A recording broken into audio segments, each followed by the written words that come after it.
Their ancestors needed water every single day, and every single day, the thing that could kill them fastest was lying motionless in it. But there was another predator, one that didn't leave bite marks on bones, one that swallowed its prey whole. In 2011, anthropologist Thomas Headland published a study in the Proceedings of the National Academy of Sciences on decades of fieldwork with the Agta Negritos, a hunter-gatherer group in the Philippines. He interviewed 120 Agta adults about their encounters with reticulated pythons.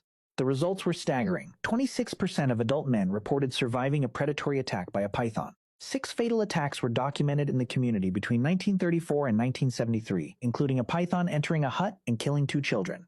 The Agta adults averaged less than 100 pounds. To a 20-foot reticulated python, they were the right size. Headland and herpetologist Harry Green argued that this relationship, humans as prey for giant constrictors, was not new. It was ancient, and it may have shaped the human brain itself. Biological anthropologist Lynn Isbell proposed what is now called the snake detection theory. She argued that the persistent threat of snakes throughout primate evolution drove the development of our visual system, specifically the expansion of the pulvinar, a region of the brain responsible for detecting threats before you consciously see them.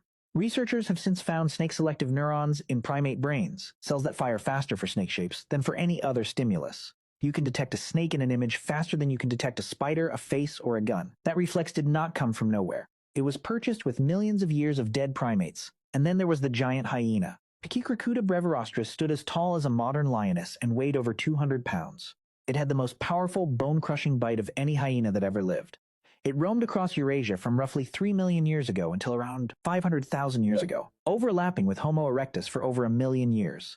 Pachyrhinacuta was a hyperscavenger, meaning it specialized in stealing kills from other predators and cracking open the thickest bones for marrow, the same calorie-rich marrow your own ancestors depended on. At Fuente Nueva 3 in Spain, researchers found evidence of both early humans and Pachyrhinacuta exploiting the same elephant carcass. They were competitors, but the competition was not equal. At the Zhoukoudian cave site in China, home of the famous Peking man fossils, researchers found Homo erectus skulls with their faces bitten away. The pattern of damage matched the feeding behavior of giant hyenas, which bite the facial region first to access the brain. Some of the bones found at the site show signs of having been partially digested by the stomach.